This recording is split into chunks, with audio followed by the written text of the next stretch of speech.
Hi, I'm Debbie Georgatos. Welcome to my show, America, Can We Talk? Today we're going to talk about 3 stories. First, Washington University gave inmates college degrees, the coolest thing. I'll tell you about that. Number 2, because this is the first Tuesday of the month, we have Star Parker joining us and talking about silencing Christian conservatives and other stories. And last, this today is the 30th anniversary of the Tiananmen Square Massacre. Talk about why that matters and a little hint about tomorrow's show. We'll have an expert join to talk to us about that. So thanks again for tuning in, and we're going to talk about, of course, why these stories matter to you. Thanks for tuning in.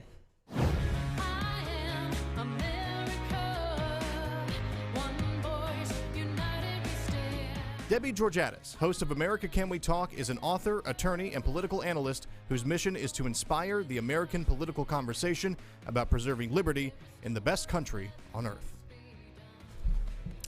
And welcome again to America Can We Talk? I'm Debbie Georgatos. In today's first 5, I just want to tell you the coolest story. I love stories sometimes to just tell you about the goodness of people in America, the goodness of some institutions in America, trying very hard to actually help their fellow man and think of ways that can actually help lift others up. Washington University, or what is often called WashU, which is outside of St. Louis, started a program, and it involves teaching inmates who are in prison, giving them college classes, and just this past week, they had their first graduation inside this correctional institution. It is actually, it's called the Washington University Prison Education Project, and the students were at the Missouri Eastern Correctional Center State Prison for Men. The men, all convicted of felonies. So these are people who may be in for a while. Convicted of felonies, they earned associate degrees by completing 60 credits in courses taught by WashU professors, Washington University professors in the prison. And they took 2 to 4 classes each semester.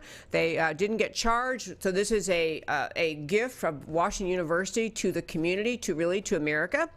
They took courses in things ranging from Chinese civilization, introduction to macroeconomics, Greek mythology, actual college courses. And the reason I wanted to share it, number 1, is just to say America is a country filled with good people who try to do good things. The idea of giving these young men an education so when they finish prison, they can put on their resume, despite they're obviously going to have to put that they went through the experience of being in prison, but they can also put on their resume that they have an associate degree. And some of these were in kind of challenging academic subjects, macroeconomics, for example. But I really also wanted to show you, my wonderful producer Matt has some pictures to show you. I just want to show you these sweet faces. Look at those young men's faces. Look how happy they are, how proud they are. Those young men are sitting in this prison. They're still in prison. The graduation occurred in the visitor center in prison. That one guy you see there in the center, that guy, I mean, that smile is just about heart-melting. His name is Jamar Johnson. He's joining other graduates so the graduation was actually May 22nd. Again, Missouri Eastern Correctional Center. A couple other pictures of the people there. These guys are actually singing the WashU alma mater at this graduation in prison. And the last picture is this one guy. He's actually being congratulated by a fellow inmate. But this story just kind of grabbed my heart because WashU is, first of all, a very competitive university. Our kids are grown, but one of our kids actually looked at WashU quite seriously during high school. And it is a kind of an up-and-coming trendy university. Up and coming meaning it has strong academic credits, strong academic pull. It is a thoughtful place, and the idea that people at that university decided, and there are, by the way, programs like this around the country, universities trying to say, can we help people who are in prison by doing more than just helping them to get out, helping with transition, but helping them while they're in prison, enabling them to have something to add to their resume when they get out. So, you know, this is, in fact, I'll tell you one other quick thing about this story, because it really did just about melted me. So one guy in the prison, one of the graduates was interviewed, and he's still in prison, got to finish his sentence, but he was interviewed, and he actually talked about solving calculus problems, reading Homer's The Odyssey, but he said what he thought was most important from having these classes while in prison is that it helped him learn critical thinking skills. I can tell you, folks, you know, the stats we all see about prison, people who end up in prison, of course, all backgrounds, but, you know, people are more likely to end up in prison when they come from low-income areas, when they come from poor areas with poor education, poor public school education. People from struggling families tend to be more likely to end up in prison. So the idea of this university just saying, I want to do something that's actually going to help and mean something and potentially change these young men's lives. So they had one little factoid I was going to tell you about it was this is actually this article says there are scores, as you know, 20 or so programs like this across the country with the idea of helping people in prison get liberal arts degrees while they're still incarcerated. And there are, as you know, in prisons across the country, all sorts of things that are offered to prisoners that are practical skills, and people learn trades in prison and other things they can use when they get out. And I think that there's nothing wrong with those programs. But I like the idea of if someone in prison is willing to attend classes, take the test, learn the subject, and actually speak fondly and happily about learning critical thinking skills, this is just a great thing for America and for mankind. So this is one of my just upbeat, gotta love this story, and that, my friends, is today's First Five. Now we're going to turn and talk to Star Parker, and I know many of you, if you listen to my show, you know we have her on. We're blessed to have her on the first Tuesday of every month. She's the founder of CURE, which is based in Washington, D.C., the Center for Urban Renewal and Education. She is a fabulous spokesperson, actually, for people in inner city communities who are struggling, need to get onto the American dream, into the American dream, back on path in America. And she does tremendous things around the country, speaking to organizations of all kinds, inspiring people in minority communities in America to think that they have a potential, a future, a path in this country. So I bet you, actually, I didn't tell her this, but as long as we have her on the phone, I'm going to ask her what she thinks about this. Has she been able to hear this conversation? She has, okay. What she thinks about this program in Central Missouri Prison. So, hello, Star. Hi, it's good to be back with you. And hopefully this week you can hear me really clearly, because I've made the commitment to you, and I'm out and about and had to pull over to the side of the road, so I'm kind of in a noisy place. Okay. I'm glad to hear you're busy. You do so much good for America. So I'm glad if you're busy, and thanks for pulling over. Okay, so we now have her on the screen. That is Star Parker we're speaking to. So I don't know if you're able to hear the program I was just talking about a moment ago in the First Five. Were you able to hear that segment? Oh, absolutely. Every word of it. So what do you think about it?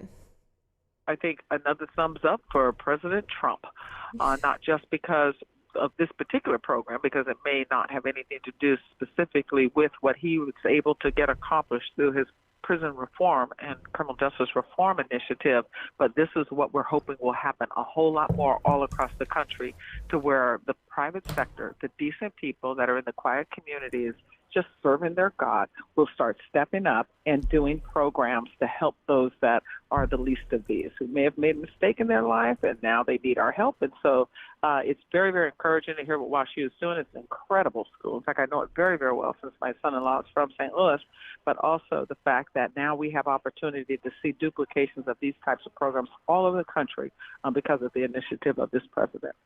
I so love that. And on that subject of what WashU did, I was thinking about how many of us, most of us, have not ever even been to a prison, seen the inside of a prison, imagine life there. All you really can imagine is what you maybe see in movies or television or read in books. But I think that I read about the idea that within prison there's a sense of despondency that settles in. The idea of many people thinking, well, I've just made such a big mistake, whatever it was in my life, that I don't really have a path forward. And the idea that someone's saying to them from this university and other universities, no, you actually can have a path forward, that is just... it's an awe-inspiring and noble motive that school would have to tell people, no, don't think your life is over, even though you had a pretty big mistake along the way. I love that. It's exactly what you said in your opening monologue. The people that are in our most distressed zip codes, those that maybe got a bad deal, they didn't pick their lot, that they have a second chance. That's what this is about, that their fate is not their destiny. And there are many in our country who reach into the prisons to help those that are the least of these, that they made a mistake, but they still see the redemptive power of God. Prison Fellowship, actually, that was founded by Chuck Colson, was founded because he went to prison and he understood inside that there's still hope. It's where he found the Lord, and he still knows that everyone in there is redeemable, and we at least need to try. Then they get the choice. So when you have opportunities like this, to where a major university, as you said, it's an incredibly incredible university, is saying, let's do a program so that when they come out, they're not only going to have an option to return to their former community, but they're going to have an option to say, I've got a resume now. I've got a resume line. Yep. I've studied, and so now I can be mobile and move about the country and maybe get something that will build that next level and that next season of my life. So it's important. And I want to reiterate one more other thing about the President's initiative that was passed into law about a year or so ago. This criminal justice reform initiative, it allows for many, many more nonprofits to say, you know what, let's get involved. Because now what we can do is say, when you get arrested, when you now get sentenced, you get an opportunity, especially if you're young, to track yourself. If you say, I want this track, I want a track so I can learn how to behave, then you'll go to that track. And on that track, you get more educational opportunities, you get closer to your home so your family can come visit you. But if you're hardened and say, I don't care, I don't want to be learning, then you're going to get the other track. So I'm very, very pleased with you bringing this story to the forefront, because there is good news in our country, not just for those that can redeem themselves, but also the fact that there are so many in our community and so many in our society that really want to help others, including those that wash you. Absolutely. Well said. Okay, well, now I want to turn, Star, to your column. You have this column that you're just a tremendous writer and always zero in on issues facing America. The most recent column, Lisa, I know of that you had is about a female student at a university who formed the YAF, the Young America Foundation branch or whatever group at her university, and it's called University of Northwestern. It's in St. Paul, Minnesota.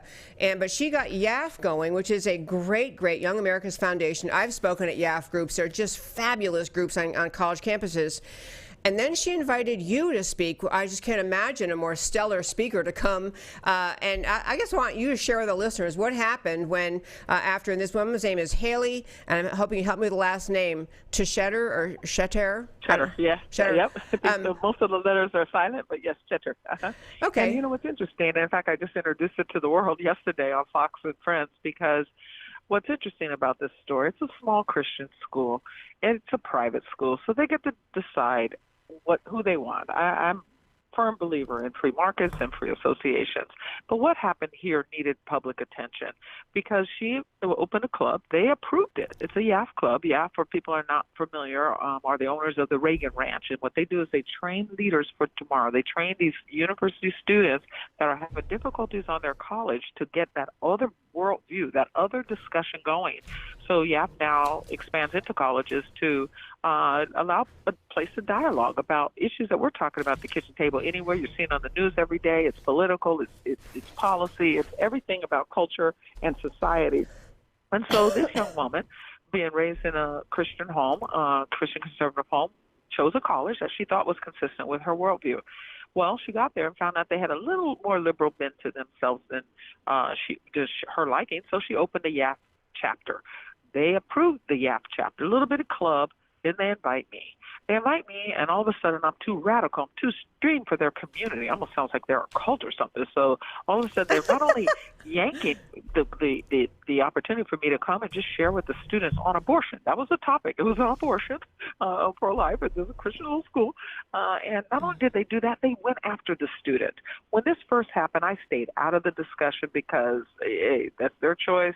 But now, 2 weeks ago, I found out that they were going after the student. That's why I wrote my nationally syndicated column about it, because they're marginalizing her. They're trying to shut down her little club.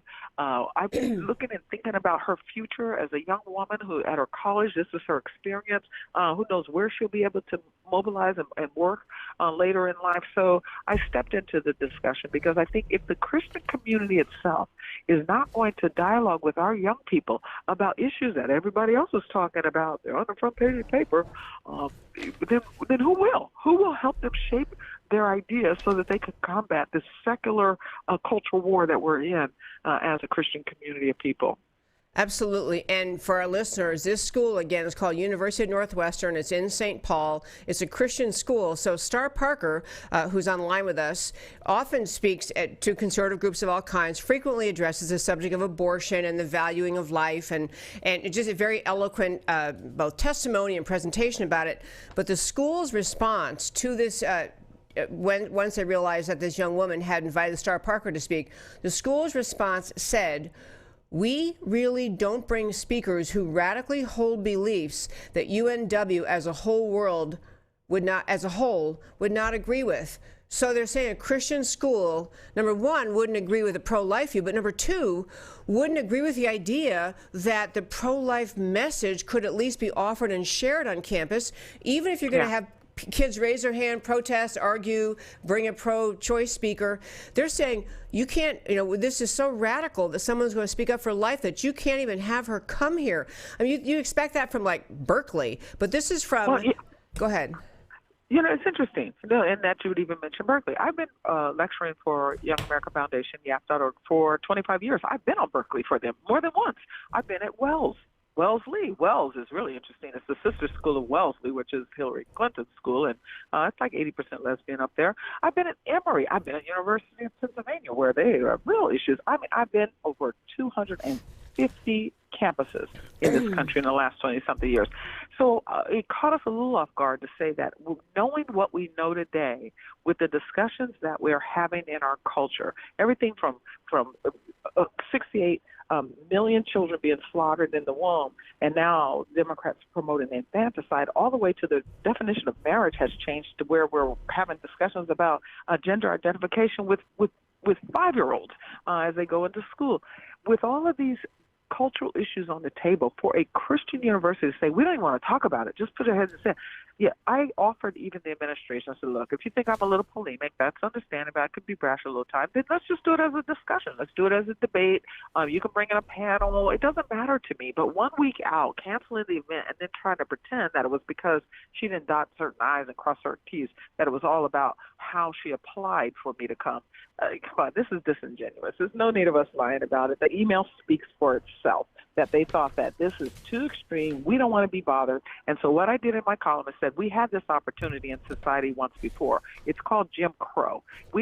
Black codes and segregation did not happen in a vacuum. When 4 million former slaves were released into our society, they went to find freedom, and doors started shutting, and there were decent people that were just sitting there quiet and just hoped it went away. Just please go away, including the church. They just shut the door on all of that discussion during that time, which allowed the KKK to grow to 6 million members and lynching after lynching, to where by the time the dust settled, we had over 3,000 lynchings in this country in that very short period of time, and needed a civil rights movement. So now God has given us another opportunity to go around that same hill. And I think that this particular school missed this opportunity by saying, we'd rather bury our heads in the sand. They sure did. Two other points you make in your column. And again, we're speaking to Star Parker, and you can find her online at urbancure.org, and also on Twitter at urbancure. But Star, I love another point you made in your column, which is what you were alluding to in your last remarks, which is the famous quote from Edmund Burke, which is essentially, the only thing necessary for the triumph of evil is for good men to do nothing. It is so easy to to be silenced, to just salute to the politically correct. If they are belligerent, they characterize conservative views as either extreme or intolerant or something, but this school was characterizing you as extreme. It's easy to just shut up, and this is not a time in our country when you can have people just surrender to this kind of pressure. So I love that that you're speaking up for this young woman. I love that, and I love the stories that you share when you do speaking on campus. You mentioned in the column that about the other times in which in our right now examples in our culture where Christian people are trying to speak up, and they are in one way or another being silenced by the government. I don't want to go off on those stories today, but this is not an isolated incident. This is an ongoing attitude. That's why we need more of them to push in. They're not alone. That's why this Christian school let society down and let their Christian community down by not opening the door to discussion. And we're seeing it more and more. People are being intimidated. They're losing their jobs as individuals, but the church won't speak out and defend them. We have to remind ourselves 100 million Americans still get up and go to church on Sunday morning. These are people that take it seriously. Otherwise, why would they get up and go to church on Sunday morning when you have 200 million that don't? So they at least need some insight. They at least need some direction. I know too many people now personally where their kids are going to these universities and coming back liberals.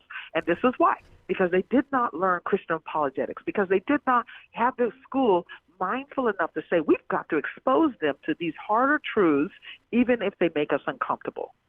Absolutely the case. I want to turn to, you had another column recently, and and I want a quick turn to that on the subject of abortion laws in our country, Alabama and Georgia having new abortion laws on the books. But one point you're making in this column is that it's not just a particular issue about abortion, but is it tying it to the idea of the feel of protecting life, the sense of having a society committed to protecting life. It causes us to feel like we're or part of something larger than ourselves, that we're part of a community, of a country, of a Christian nation. And in particular, you went off in this column talking about the connection or the factual observation that we are seeing in America, a reduction in the number of people getting married, the percent of young people married. We're seeing a reduction in the number of children being born. We are not replacing ourselves. Our birth rate is going down. And you were tying that to our acceptance of abortion. And I wonder if you can just talk about that a little bit, like how you see the prevalence of abortion tied to not getting married and people not having children. You know, the Bible says that if the foundations are destroyed, what will the righteous do? Yeah. What we've done is we've destroyed the very foundation of humanity with abortion law. We have said that we do not believe in Creator God. That tells us that we are uniquely formed in the womb. And by allowing for that spirit of I guess you could just say anti-life and anti-humanity to get into our culture for a couple of generations now, we have people making decisions based on that. So we have millennials, for instance, basing their family life on the fact that it's disposable, that we can calculate these things ourselves, that we can plan out to the point that we can either decide to have children or not. It's just all a matter of choice. They lose sight of the fact that choice loses its meaning if it doesn't matter what we choose. So they're now choosing not to marry. They're choosing not to have too many children because they are being indoctrinated through an environmental messaging that says that, children are environmental hazards. Don't have too many. Yeah. Planned Parenthood's now even sending out messages that your chances of dying in childbirth are bigger than your chances of dying in abortion, and all of this messaging, and they're not being countered in our society, including at some of the Christian universities. So we've got a whole generation that has bought into this mindset that life is just about me. It's about me and materialism. And children get in the way of that. Children are very humbling. Little dogs love you. Children mock you, frankly. And so when the choices are made and they're left up to mankind, they're choosing now not to birth and not to marry. Many people have commented about this, about America's birth rate going down. And we're watching, actually, Europe is ahead of us on that. That Western Europe has had the birth rate declining really for a longer period of time than we have in numbers. And then you're watching is that the whole culture loses a sense of vibrancy and a sense of expectation of good in the future, expectation of of the next generation, of joy in the next generation, and the expectation of life going forward. It's a very it's a dark sense about society that we're so not joyful and looking forward to life and marriage and the next generation, that life, what descends is a sense of meaningless about life. That's exactly right. And anyone that's traveled through Europe, wherever you go in any country, as everyone says, oh my God, they're still wonderful. No, they're like zombies. One of the things that most foreigners comment most about Americans is that we are happy, that we are joyful. Why? Because we have choice, we have freedom, and it allows us to make mistakes. It allows us to just, keep moving forward. But you don't have that sense anywhere in Europe, and they are not duplicating themselves, and that's why they also have an illegal immigration problem, that they're in transition. And some of the countries that are trying to get ahead of it, that have been socialist for generations, atheists and socialists at the same time, are now starting to revisit their faith, their original Christianity, and they're also starting to revisit capitalism and say maybe this stuff doesn't work. The smaller, it doesn't get a whole lot of news, but they are starting to rethink this because they know themselves that they're on a path to self-destruction.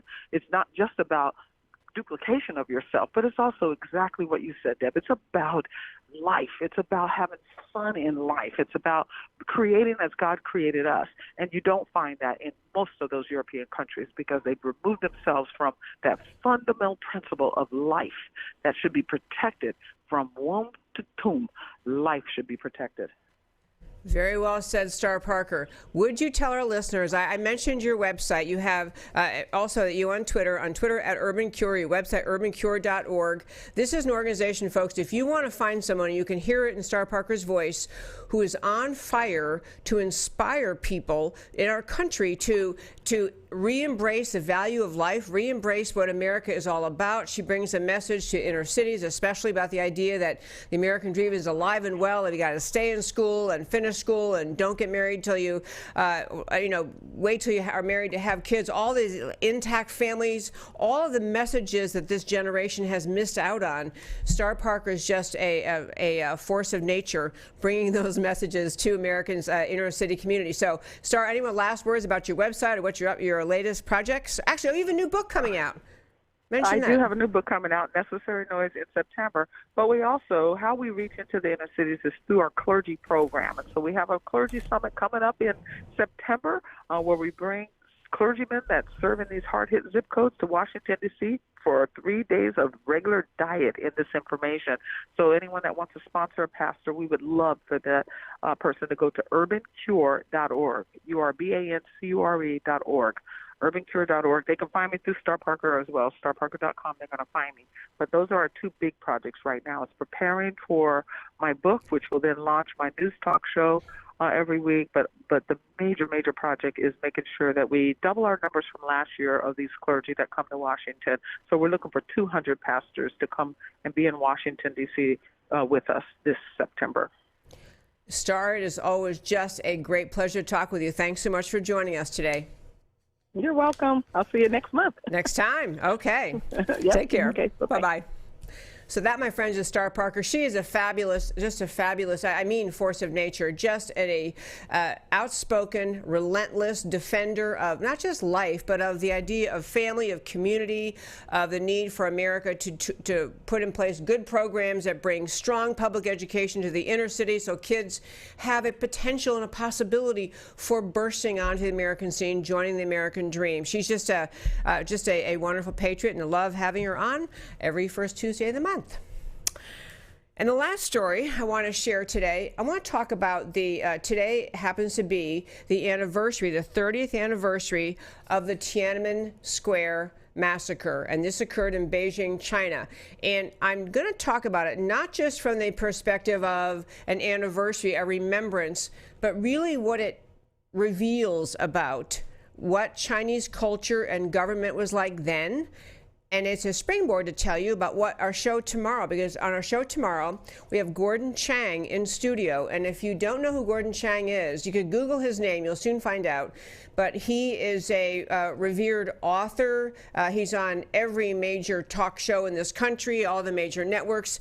He is an expert on China, an expert in North Korea, an expert on Asia. He has lived in various parts of Asia. He has written extensively. He's researched. And his main topics he's been talking about, and what we'll be talking with him tomorrow about, is about the trade deal that President Trump is, well, at the moment not negotiating. They were negotiating. That's kind of broken off. But there was an ongoing trade deal discussion between China and the U.S. And so Gordon Chang will weigh in on that tomorrow, and other aspects about what China is, about what China, what the culture represents. I just want to talk about the Tiananmen Square massacre anniversary and to make 3 or 4 points about it. First of all, if you didn't happen to remember it, it was in 1989, obviously 30 years ago. And there were actually, around the country of China, there were about, I read the number 241, but 240 or so protests happening in cities and towns all over China. And this was a democracy movement. This was a movement in a country where they have a heavily repressive communist government, a movement by young people mainly, but, you know, people of all ages wanting freedom, demanding that they have more representational government, more democracy. They hate living under communism. So this is 30 years ago, and just prior to that, the decade leading up to these protests, there had been a slight softening or lessening of the government's control over the economy. So they had more free market ideas working their way into the mindset of people in China. The idea that, you know, why should the government own everything as it does in communist countries, in communist ideology? Why shouldn't we have more freedom? Why can't we own more things? But it came to a head in this summertime. There's just huge protests in Beijing. One of the most significant images of the Tiananmen Square protests, I think my wonderful producer Matt has it ready, was one man. Just look at this picture. That is one man. He's actually holding shopping bags, standing in front of a lineup of the Chinese Communist military's tanks, lined up in front of the tanks, and they had this. I want to tell you a couple of things. Keep that image up. A couple of things about this image. It became kind of iconic. People around the world knew what that picture was. It came to symbolize the protest that was happening in China, and it was happened on June 4th. And so this became an image which people called the lone man, and a lot of people were asking, what happened to him? You know, what happened to this guy who's standing in front trying to stop the tanks?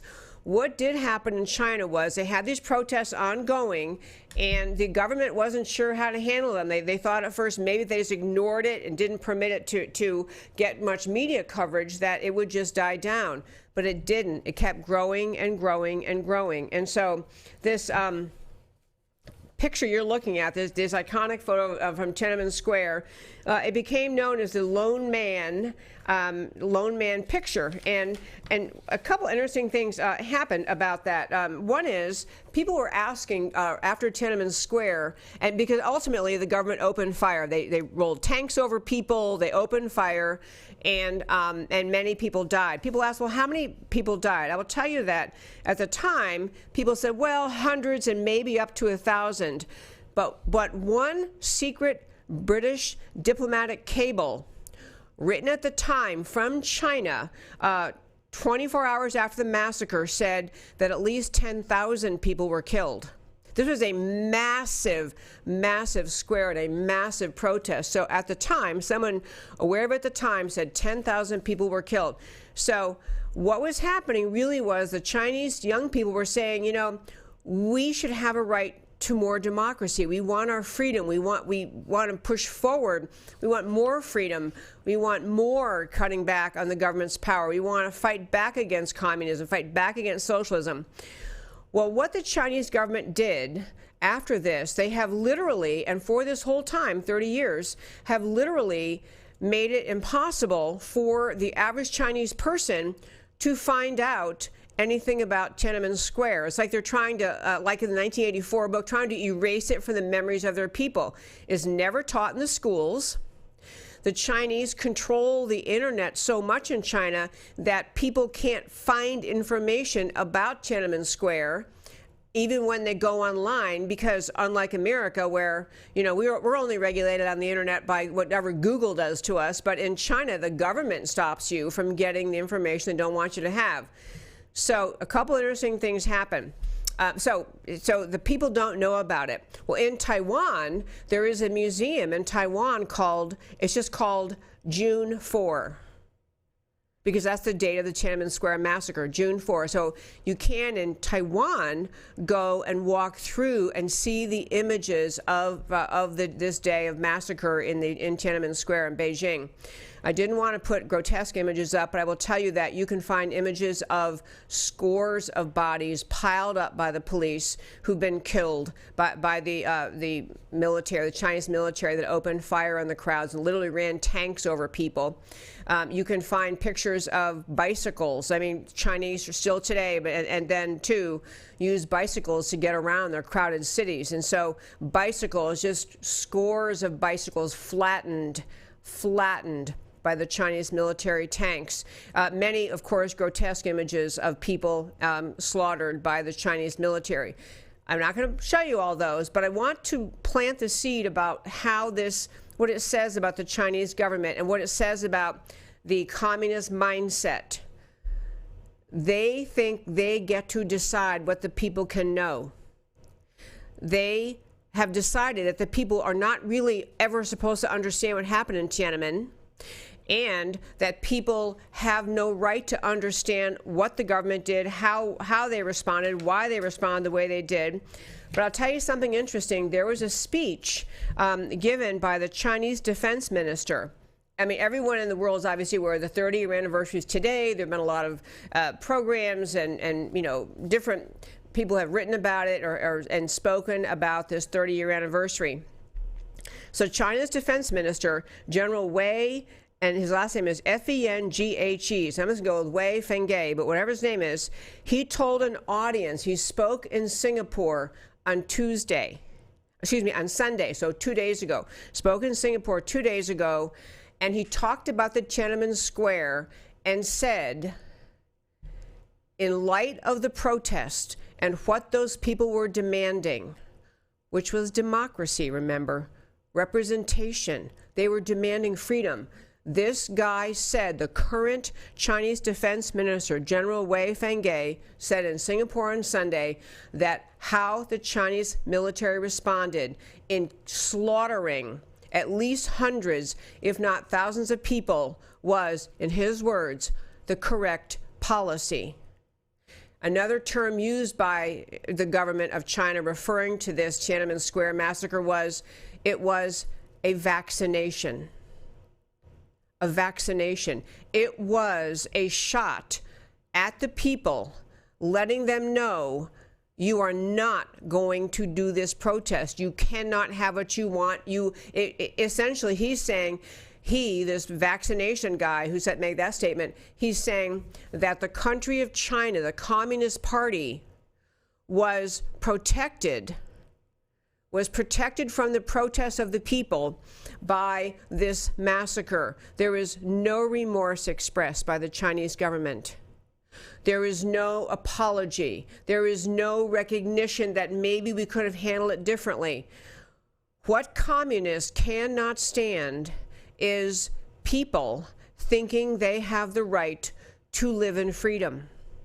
Thinking that they can't tolerate that people think they have any rights at all unless the Chinese government, the communist government, has decided you have those rights. It's the whole concept of communism and how radically different it is from the concepts that founded America. The idea behind communism is the government has complete control. Period. Over everything. You have no rights unless the government decides you have those rights. You don't have rights to express yourself, to assemble, to demand freedom, to demand accountability. You don't even have the right to know what the government did. So this 30-year anniversary of the Tiananmen Square is not being celebrated just as a memory of the lives lost, although that is a reason to acknowledge it. But it's a far deeper thing. It's a profound reminder for today in America to understand when you have radical leftists in this country running, acknowledging they are socialists who are kissing cousins of communists, when you have the same American left that's pushing socialist ideas, that's pushing government control over more and more of society, that is rebuking of individual freedoms, that's intolerant of Christianity, intolerant of Christian beliefs, intolerant of the speech that people, of the free speech that they don't like.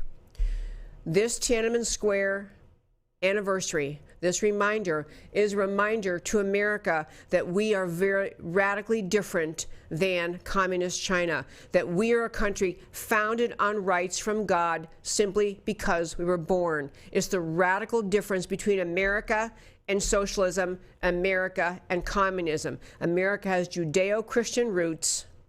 And because we have those roots, it is the ideas in the Bible that the founders of our country spoke about and wrote about and made the argument that we are going to found a country on the idea that each and every individual has rights from God simply because you were born. The government exists to protect those rights. That would be a laughable, in fact, an arrestable statement if made in a communist country, that you think you have any rights at all.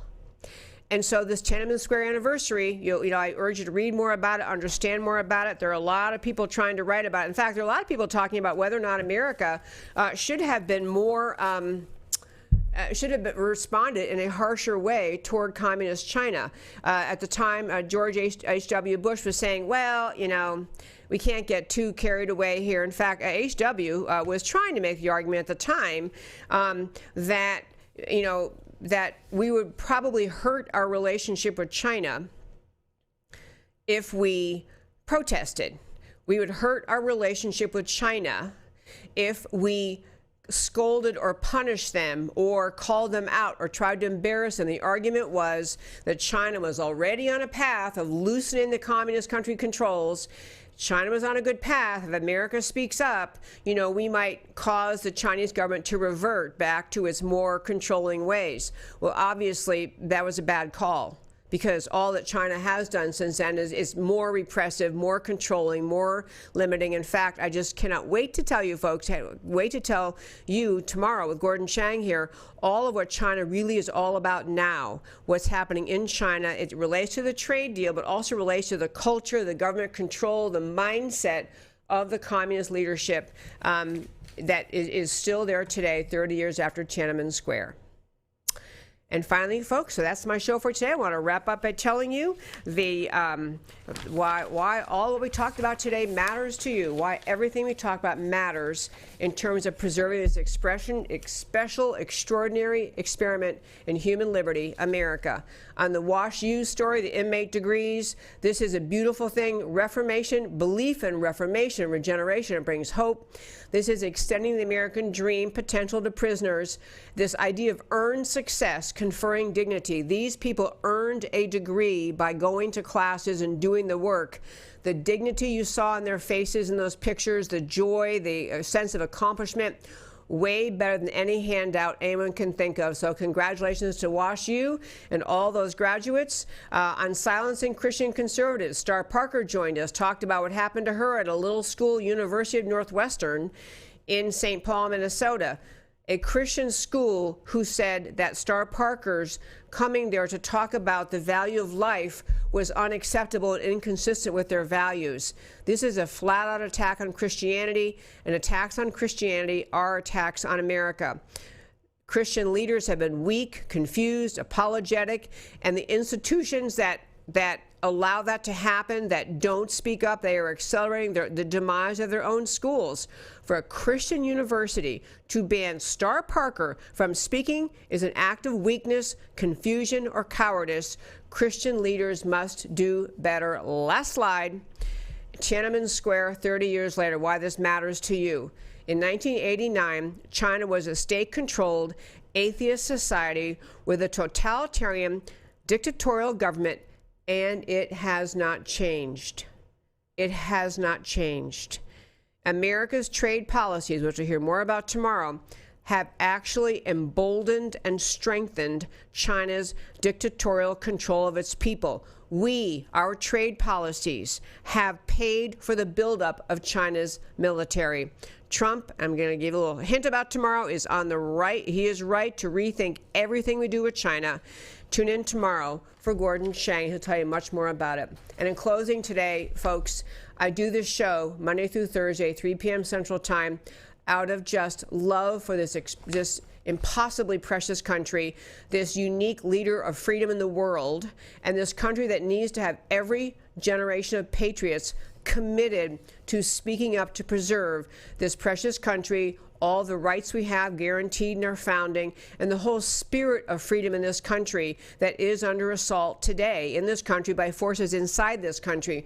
We, the patriots, need to be speaking up about preserving America the Great. I'm Debbie Georgatos. This is America Can We Talk? Talk to you tomorrow.